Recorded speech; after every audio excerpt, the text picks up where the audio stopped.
Thank you for being here. Sean said I can't do this, but today is my anniversary. The Dems have been trying to claim victory on this, which I think is a very strange way to look at a bipartisan discussion. If you're in a bipartisan meeting, I think it's very unusual for one group to walk out and start spiking the football and say, hey, we won, we killed the other guys, and it certainly doesn't bode very well for future discussions. But since the Democrats have raised the issue and tried to cast this as Democrat victory, I think it's important today and only fair to show you what's really in the bill and how the president actually cut a tremendous deal for the American people. Per mile, I think the total spending is $347. We broke parity. Okay? And for those of you who've been covering this area for a long time know what that means. It means in the past several years, ever since the spending caps came on, ever since the sequester went in, there was this unwritten deal on Capitol Hill, which is for every dollar of defense spending that the Republicans wanted, they had to give $1 worth of non-defense spending to the Democrats. That was the deal that President Obama was able to cut during his last years in office. We got $21 billion of new defense spending for less than $5 billion of non-defense spending. Well, yes. I mean, when can we see construction? When do you think you're going to... There's no Obamacare bailout money in this package. I've read that in the newspapers a couple different times. I've seen it on the news. Go find it for me. It is not there. What the Democrats are telling you about that is false. There's absolutely no language in this bill that requires us to make any Obamacare bailout payments, any CSR payments of any way, shape, or form as a result of this deal.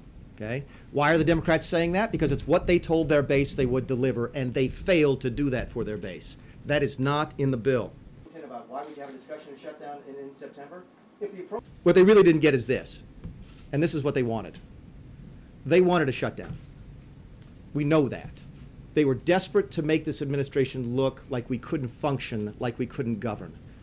And we know that a large part of their base, especially their left-wing base, wanted a shutdown and certainly didn't want them to cut a deal with us. That's why I think you're seeing them crowing about their success, is in order to cover up the fact that they actually cut a deal with President Trump, and President Trump did a tremendous job. Proper constitutional function of the government. The House and the Senate. We are building this now. There is money in this deal to build several hundreds of millions of dollars of this, to replace this. That's what we got in this deal, and that's what the Democrats don't want you to know. This stuff is going up now. Why? Because the president wants to make the country more safe. This doesn't stop drugs and doesn't stop criminals from crossing the border. And when they don't do appropriations bills, there's a lot. Sooner or later, we'll have to start doing something different, all right?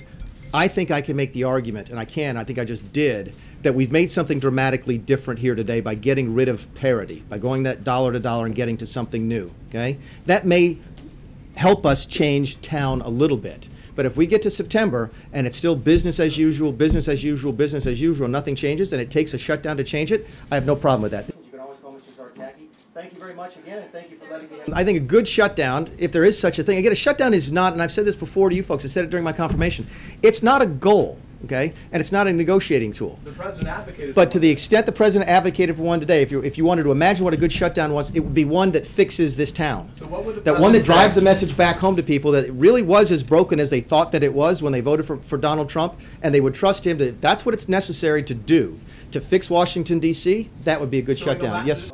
Leadership and the rank and file membership, you let them speak their mind.